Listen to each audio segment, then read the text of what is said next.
Eh, yung libel, may bail pa yon. Can you imagine, pwede ka magbayad ng bail para hindi ka makulong. Ito si Eric at si Lorraine, hindi sila pwede mag-bail para makalabas sila. Patapusin nila yung 30 days ng pagkakakulong nila. So ibig sabihin, mas matindi yung punishment nila. Sa tingin ko, mas matindi yung punishment nila sa libel. Kasi sa libel, pwede kang magsampa ng bail. Ito, wala.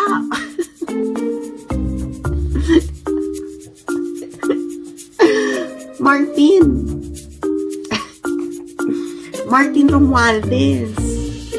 Kung sa tingin mo is libelous yung sinabi ni Ka Eric, bakit hindi mo na lang siya sampahan ng libel and let's get on with it? May karapatan ba tayong tawagin natin ang bansa natin na isang moral na bansa? Ang problemang ito na legalize corruption na hindi natin masolusyonan. Punyeta, mamamatay na yung mga magulang natin. Ganito nang kinagisnan nila. Mamamatay sila na ganito pa rin. Baka yung iba nga sa atin dito ngayon, no?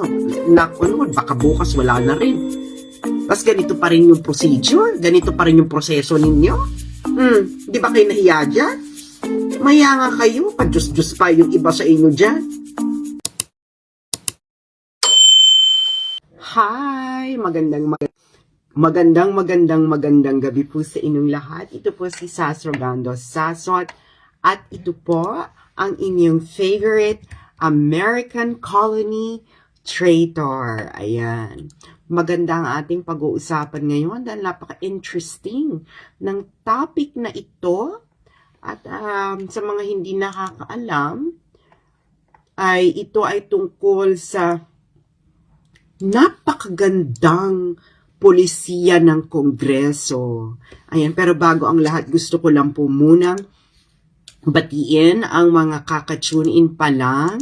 Ayan, hindi pa lumalabas ang inyong mga comments. So, hinihintay ko lang lumabas ang inyong mga comments para mabati ko naman po yung mga nandiyan pa lang. Ayan. Wala pa. Nakakaloka. Ano kaya nangyayari? Bakit hindi lumalabas yung mga comments ninyo? Ayan. Para naman mabati ko at ma-shoutout ko naman kayo, no? Diba? Kamusta kayo? Kamusta ang mga gabi-gabihan? Ayan. Good morning sa'yo, Jocelyn. Ayan. So, good morning. Nasa may iba. Hello sa mga nasa Geneva, Switzerland. Kamusta? Hi, Jocelyn. Thank you so much for loving my hair. Love ka rin ang aking hair. Hello sa mga nasa Dubai. Sino pa ba kayo? Hello. Mabutit gising pa kayo ng ganitong oras. Ayan. Ayan, sino pa ba? So, ayun na nga. Pabati daw si Maymay. Hello, Maymay. Ayan, i-discuss ko to, no? Hintayin ko lang muna. Hindi ko kasi makita yung comments. Ewan ko ba kung ano nangyayari sa aking Facebook page. Good evening, nature lover. Ayan. So, let me just wait and see. Hello sa mga nasa taga-Talisay City at taga Macau. Ni hao ma in Chang. Hello sa mga nasa Al-Khobar, Kingdom of Saudi Arabia. Ayan, batiin ko muna kayo bago tayo magsimula. Kasi napaka-interesting ng ating topic. Kasi this is, for me guys, this is my most favorite policy of 2023. Ayan. So, sino pa ba? So, bakit ang bagal lumabas sa mga comment? Ano nangyayari? Sinisensor ba ako? Sinisensor ba ako, mga friends? So, hello sa mga taga-KSA. Nako, naka-shadow banda naman ako. Hello sa mga nasa Las Vegas at mga nasa Hong Kong. Hi, hello sa mga taga-Riyadh na kakatapos lang ng duty. Ano yung duty mo, Jocelyn? Are you a nurse? Ayan. So, oo naman, i-update ko kayo at pag-uusapan natin itong napaka-interesting na topic na favorite ko tong policy na to, guys. Ewan ko kung mag-agree kayo sa akin o hindi. Pwede naman kayong mag-disagree. Kasi this is a free country at lalong-lalo na't hindi naman po Martin Romualdez ang aking pangalan. Okay. So, hello, Isay. Hello. Ayan. Hello, Tom, na nasa Abu Saudi Arabia. Hello sa mga nasa Thailand. So, i-discuss na natin, guys, ang aking napaka-favorite na policy of the year for 2023. Alam niyo kung bakit favorite ko tong policy na to? Kasi, ito po ay isa sa mga dreams kong gawin pag ako ay naging dictator. Hello sa mga nasa taga-Oman. So, i-explain lang natin sandali, no? Hello, shout out daw mga PH update. Hello sa mga nasa Uzbekistan. Hi, Ma'am Banji. I hope makapunta ako ng Uzbekistan. I wanna visit Central Asia. Hello din sa mga nasa Saudi Arabia. Good evening. So, i-discuss na natin. Okay. So, bakit gusto ko tong policy na to? So, ano bang background? So, kilala niyo naman siguro si former Undersecretary Lorraine Badoy ng NTF-ELCAC na isa sa mga anchors ng isa sa mga shows ng SMNI. Ano ba yan? Laban ba ng bayan? Oh my God, hindi ko man lang alam yung title ng show nila. Saka si Ka Eric. Kilala niyo naman si Ka Eric, di ba? Ka Eric was a former CPP-NPA na tumalima sa who returned to the fold of the government and tumutulong siya sa gobyerno upang masugpo ang Communist Party of the Philippines, NPA. So, ayan, hello sa mga nasa South Korea.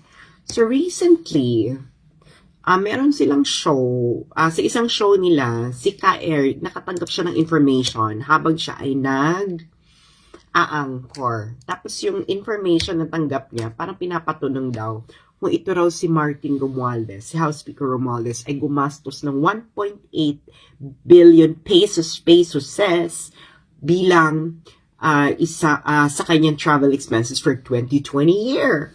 Now, ang tanong, so ganon, ngayon na-offend. Siyempre, na-offend ang Congress. So, nagpatawag lang hearing sa Kongreso. Ang naging hearing is tungkol sa legislative franchise ng SMNI. And as I told you, my stand dun sa legislative franchise ng SMNI ay katulad ng stand ko noon sa ABS-CBN. Ang legislative franchise, ang franchise ng mga networks ay hindi po yan karapatan. Ito po ay isang pribilehiyo at ang Kongreso po ang nagbibigay ng pribilehiyo na yan. So, pwede rin nilang tanggalin yan kung ano man po yung makita nilang sa tingin nila ay violations ng franchise na yan. So, that's my stand. So, kung gustong tanggalin ng Kongreso, nasa kanila yan kasi sila rin naman ang nagbigay. Anyway, balik tayo dito kay Ka Eric at kay Lorraine. Ngayon, itong si Ka Eric, so tinanong siya sa Kongreso. Okay? So, dun sa Kongreso, kinontra nung financial officer ng House of Representatives na 1.8 billion daw. Ang sabi daw, hindi naman daw 1.8 billion. Kay House Speaker daw ay mga 4 million and mga 35 million sa the rest ng Congress. So in total, mga 39.7 million. So sabi, bakit sinasabi daw ni Ka Eric na 1.8 billion? 39.7 million lang naman. Sabi ni Ka Eric, yun lang naman ang nakarating sa kanyang source. At yung isang source ay nagtatrabaho sa Senate. Okay. Now, eto na. Hindi na natin pag-uusapan, guys, na kung bakit 39.7 lang yung kanilang expenses, pero ang hiningi nila for 2023 na budget for traveling expenses ay 2.066 million. Hindi na natin pag-uusapan yan. Okay? Alam naman natin galawang kupit yan. So, dediretso na lang tayo sa main topic. Hello sa mga nasa Bahrain. Etong Congress, ilang congressman, pinipilit si Ka Eric na i-reveal ang kanyang source. Sabihin daw ang kanyang source. Ngayon si Ka Eric, alam niya yung karapatan niya. So meron siyang binanggit na batas yung SOTO law na wag daw, na hindi, na nagpo-protection sa isang mamamahayag, sa isang anchor na hindi i-reveal ang kanilang confidential sources. Yun ang tawag ay SOTO law. So pinipigil pa rin siya. So ngayon, nagkakabangayan na sila and si Ka Eric is steadfast sa kanyang paninindigan na hindi niya i-reveal ang kanyang source dahil siya ay protektado ng batas. Ngayon, ang Kongreso ay napikon. Okay, napikon. Bakit ayaw daw ni Ka Eric i-reveal ang kanyang source? So, ang ginawa ngayon ng Congress, kinontempt si Ka Eric, no? Sinight for contempt. Si Lorraine Badoy ay sumunod din na contempt siya. So, ngayon dalawa, si Ka Eric at si Lorraine ay nakakulong sa Kongreso. Okay, nakakulong sila sa Kongreso. At hindi rin alam kung kailan din sila pwedeng lumabas. Okay? And according to latest information mula kay Lorraine Badoy, sabi ni Lorraine Badoy, they are not releasing us. Bakit daw? Tapos sabi ni Lorraine, indefinite detention. Okay? Kasi nga, gusto nga nilang i-reveal ni Ka Eric yung source niya. Ayaw nga ni Ka Eric. So, parang yun ang magiging condition ng pag-release nila. Kung sasabihin ni Ka Eric ang kanyang source tungkol dun sa 1.8 billion na question. So, ibig sabihin, parang initially, for 30 days, okay, yung kanilang pagkakakulong. And then, i-release sila at hindi natin alam kung ano yung magiging conditions ng for release. Baka, ang mangyari is, hindi pa rin sila i-release kung hindi pa rin sila mag-reveal. So, hindi pa rin natin alam. Basta ngayon, initially for 30 days. Okay. Hindi. So, ano nangyayari ngayon? Bakit? So, parang indefinite, no? Kasi hindi mo alam kung pwede kailan ka i-release. Tapos, ang nakakaano pa niyan is, anong mangyayari? So, nakakulong ka lang. Nakakulong lang sila and they are now on hunger strike. Diba? Si Ka Eric at Lorraine. Kasi nga, bakit sila kinulong? Protektado naman ng batas na hindi i-reveal ni Eric ang kanyang source. That's SOTO law. Anyway, so ito na ang bago. Okay? Hindi raw pwedeng i-claim ni Ka Eric at ni Lorraine ang SOTO law dahil hindi naman daw sila accredited reporter. Okay? So, dapat, ang applicable lang daw yung SOTO law sa registered sa KBP at hindi lang yung mere employer. So, ganun ang eksena. So, yun ang argument. So, ngayon, ano mangyayari? Pag hindi nila ni-release, hindi rin sila pakakawalan, ano yung kaso? So, contempt lang ng contempt. So, hanggang makulong na sila, hanggang magkaroon ng bagong Congress. So, ibig sabihin, meron palang way, mga friends. Meron palang way na makulong yung sa tingin nila ng Kongreso na hindi gumagawa ng mabuti. Okay? Na hindi kailangan ng warrant of arrest.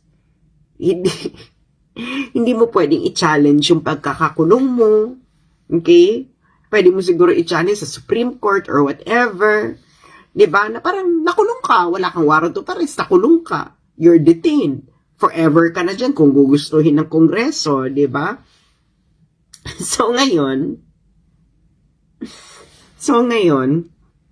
ang eksena,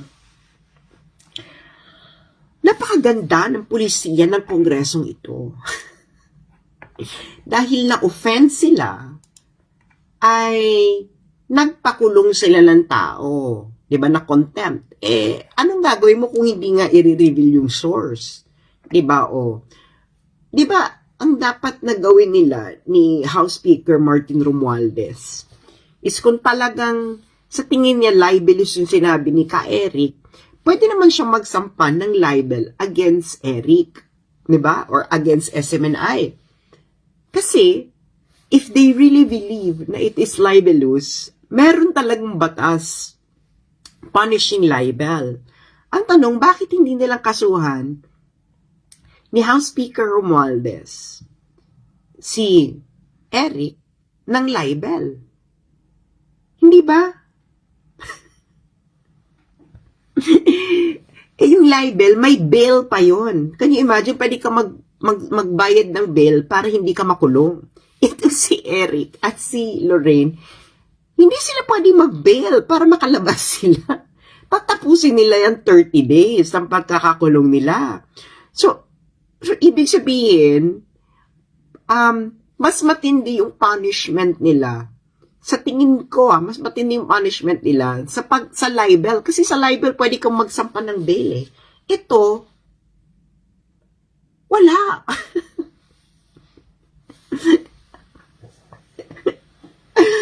Martin Romualdez. Kung sa tingin mo is libelous yung sinabi ni Ka Eric, bakit hindi mo nalang siya sampahan ng libel and get on with it? Parang, ano to? Sabi ni JFRM Sevilla Rosario, huwag kang mag-alala, Alan Troy, darating na rin ang time mo na ipatawag sa Congress. O di patawag nila. Alam mo, JFRM Sevilla Rosario, pag pinatawag ako sa Congress, iisa lang ang sasabihin ko kahit ano itanong sa akin. Itong tandaan mo, JFRM Sevilla Rosario. Pag pinatawag ko sa Congress, kahit anong itanong sa akin, ito lang ang sasagutin ko. I demand that every congressman and every senator publish a liquidation with receipt of their disbursement of public funds every quarter, just like what they do in US Congress. Yun lang sasabihin ko. JFRRM. Wala akong pakialam. Kahit itanong pangalan ko, yun ang sasabihin ko. Kahit itanong, yun ang gagawin ko. I-contempt nila ako, go! Para paglabas ko uli, pag maghihiring uli, kung ilalabas ako, yun din ang isasagutin ko. Kahit mategi na ako, yun ang sasabihin ko. Alam mo kung bakit JFRM? Kasi napaka-importanting issue ito, JFRM. Yung mga katulad mo, ikaw ay hindi ka tumutupad sa tungkulin ng isang mamamayan na sinumpaan nating lahat sa watawat ng Pilipinas. Okay? Diba? Alam mo yon. Tutuparin mo ang tungkulin ng isang responsableng mamamayan. Lahat tayo ginawa yan. At ang una nating responsibilidad ay kung paanong ginagastos ang pera ng taong bayan ng ating mga politiko.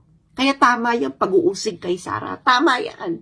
Pero meron dito napakalaking problema, JFRM, na hindi mo alam dahil ang iyong pag-iisip ay hindi isang responsableng mamamayan.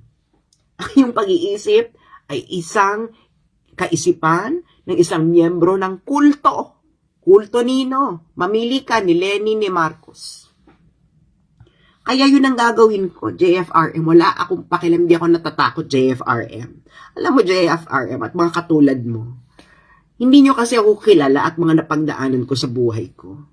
Kayo ba ay na-stuck na sa buhay ninyo sa isang hotel?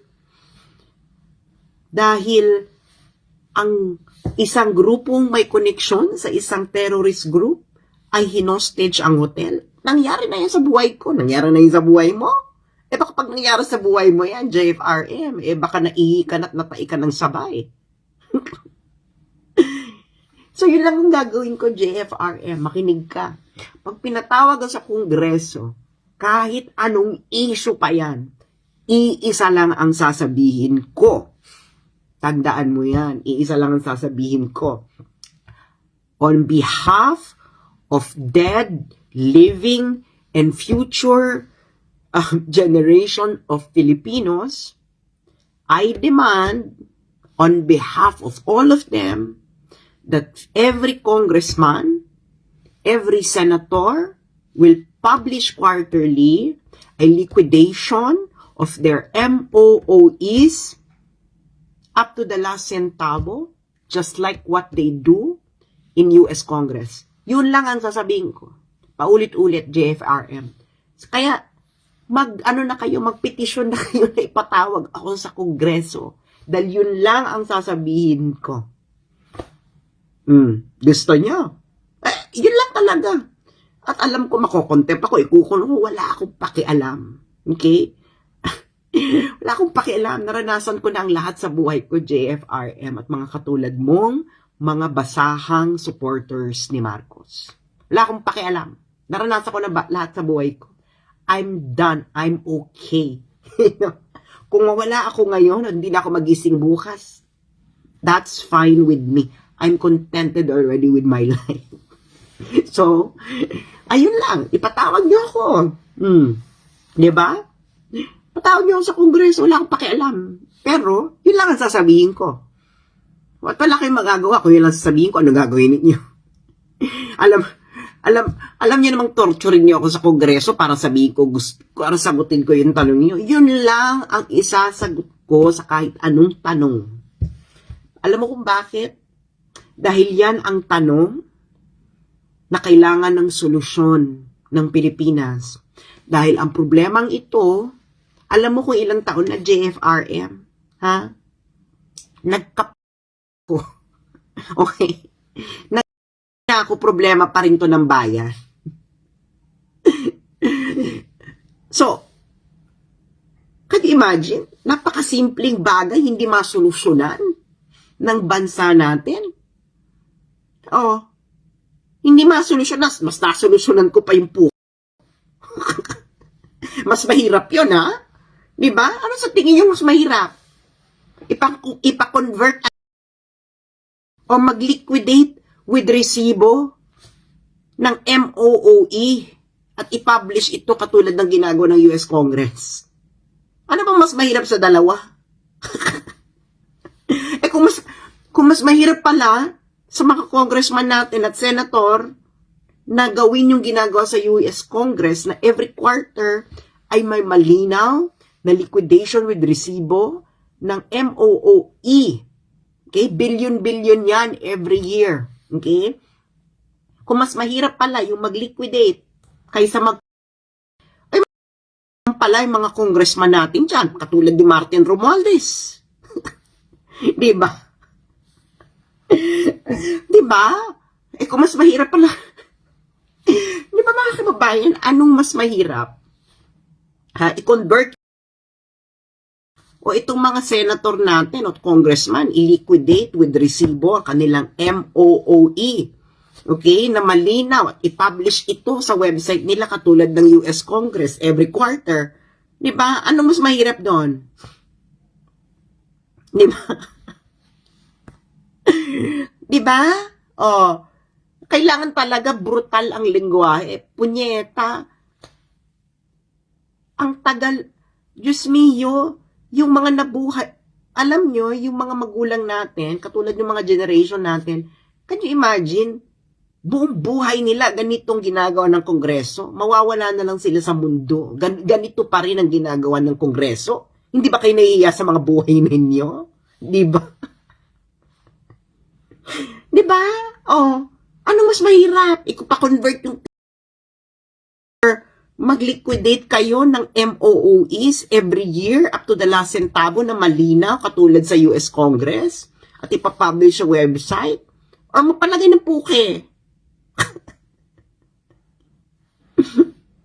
Diba? Sabi ni Manuel Sousa, Diyos ko, grabe ang hagalakpak ko, nakakaloka. Aminin ninyo, kung mas mahirap magpa-sex, kung mas mahirap ang mag-liquidate with resibo ang bawat isang senator at congressman kaysa sila. Di ba? Pa-convert na lang nila yung... Kung mas mahirap pa lang mag-liquidate ng pera ng taong bayan, katulad ng... At i-publish ito with full transparency, katulad ng US Congress. O di, ipa-convert na nila yung Di ba? Kung nababastusan kayo sa bunganga ko, hindi ba kayo mas nababastusan sa ginagawa ng bawat isang congressman at senator for 30 years? More than 30 years? Yung pera ninyong pinaghirapan, walang resibo, walang liquidation, walang audit ang bawat isang congressman at senator? Hindi ba kayo nababastusan dyan?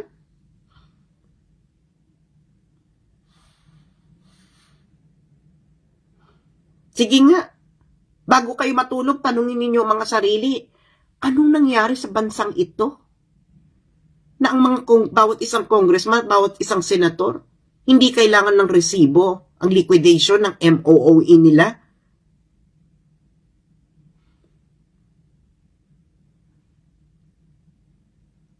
Sige nga.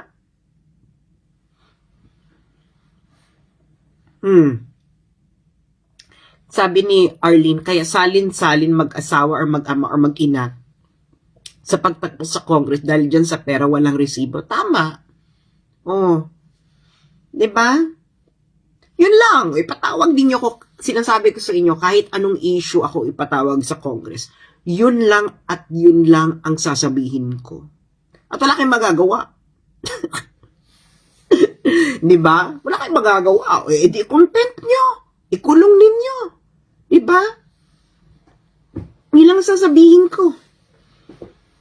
I demand, diba, on behalf of all dead, living, and future living Filipinos, that every senator and every congressman liquidate their MOOEs up to the last centavo, just like how the US Congress liquidates and publishes their expenses up to the last centavo every quarter. Yun lang sabihin ko. Diba? Ganun lang. Diyos mio. Ba't ka matatakot dyan kung patawag ka ng kongreso? Asa na yung nagsalita? Si JFRM. Ano na? Nanahimik ka na. Kala mo hindi kita papatulan. Diyos mio, Lord. Igangbang nyo pa akong lahat.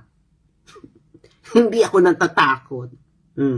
Sabi ni Jonah, hi, pag naalala ko yung 13-month mo, may tax nakakapunyet, tapos ganito mga kongresista natin, walang resibo. Exactly, wala naman talaga silang resibo. Nakita nyo na ba ang kung paano ino-audit ang expenses nila? Wala po silang individual audit.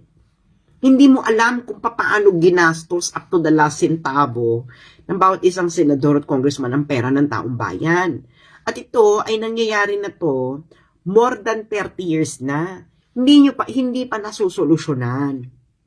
So anong klaseng bansa tayo na napakasimpleng problemang ito hindi natin masolusyonan? Diba? May karapatan ba tayong tawagin natin ang bansa natin na isang moral na bansa? Ang problemang ito na legalized corruption na hindi natin masolusyonan? Punyeta, mamamatay na yung mga magulang natin. Ganito nang kinagisnan nila. Mamamatay sila na ganito pa rin.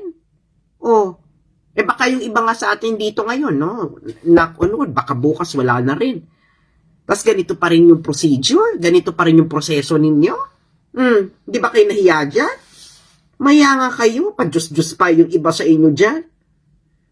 Napakalinaw naman na isang malaking pangungupit ang sistema ninyo sa Kongreso at Senado. More than 30 years. Sabi ni Colin, sa tumakbo ka senador sa 2025, walang ganon, hindi po nababago ang sistema sa pamamagitan ng eleksyon. Magbasa kayo ng history kung paano nababago ang sistema. Hindi po eleksyon ay nakakapagpabago ng sistema. Okay. Di ba? Mamili kayo. Solution ng Thailand, solution ng France, or solution ng United Kingdom. Mamili kayo kung paano nyo babaguhin yung sistema, ha? Solution ng Thailand, solution ng France, or solution ng United Kingdom. Okay. So, sabi ni Gino, MSM nga, tahimik sa issue, laki ba naman ng bigayan eh? Ayun na nga. Diba? Oh. So, sabi ni Jose Lubas, walang audit, walang ebidensya, tuloy ang corruption. Kaya nga siya legalized corruption. Kasi nga meron na bang kahit isang senador o isang congressman ang nausig ng COA?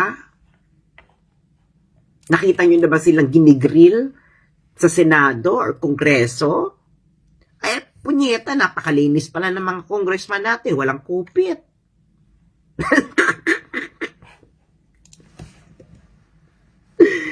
Parang, diba? Kaya yun na nga, pag pinatawag ako ng Kongreso, yung nananakot dito, ilan ang sasabihin ko? Yun lang, yung statement na yun. Simple, paulit-ulit. Diba? Sapakin nila ako, yung pa rin sasabihin ko. Na I demand, no, on behalf of every dead, living, and future living Filipinos, I demand, on behalf of all of them, that every congressman and senator liquidates with resibo up to the last centavo the money of the Filipino people that they spend. Just like how they do it in US Congress every quarter. Diba? Napaka-reasonable nun. Kinopya lang naman natin sa Amerika yung sistema natin. Ba't hindi pa natin kopyahin yung sistema nila sa US Congress na napakalinaw ng liquidation with resibo? Oh, di ba? Tama. Sabi ni Eden Espaldon, baka ikulong ka ni Tambalastos Lasas, di bagay ang beauty mo sa kalaboso. Ay, okay lang sa akin. Kulong niya. Ikulong niya ako. Diyos mio. Diba? Ako nga, I really don't care. You know? Dahil, Diyos mio, Lord, kung gusto nila ikulong yung mga taong gustong baguhin yung sistema ng Kongreso, gawin nila. They can do anything they want. You know why? Kita mo ginawa nila kay Badoy and Eric. They can do anything they want and it's okay. It's okay for every Filipino. Alam mo kung bakit? Kasi wala naman tayong pakialam sa bansa talaga natin eh. Diba? Kasi kung may pakialam tayo sa bansa natin, ang tagal-tagal na nating binago ang sistema. As simple as that. Diba? Ano na tayo? Parang wala na. Namanhid na tayo. Wala na tayong pakialam. Hindi tayo kasing tapang ng mga French. Hindi tayo kasing siguro ka-enlightened ng mga Briton. Or hindi tayo kasing, kapursigido ng mga Thai. Diba? Nabaguhin ang sistema nila kung pumapangit. Diba? So, mamili nga kayo ng solusyon. Solusyon na ginawa ng French, solusyon na ginawa ng mga Briton, or solusyon na ginawa ng mga Thai. Diba? Magkapasa kayo, hindi eleksyon ang solusyon ng pagbabago ng sistema. Okay. So, yun na nga. So, ayun na. Kaya itong nangyayari kay Eric at kay Lorraine, okay lang naman sa mga tao eh. Okay din nga sa media, okay lang din sa presidente. Wala ngang pakialam. Diba? Na parang, okay, may dalawa dyan, kinulong ng Kongreso indefinitely, Kebs.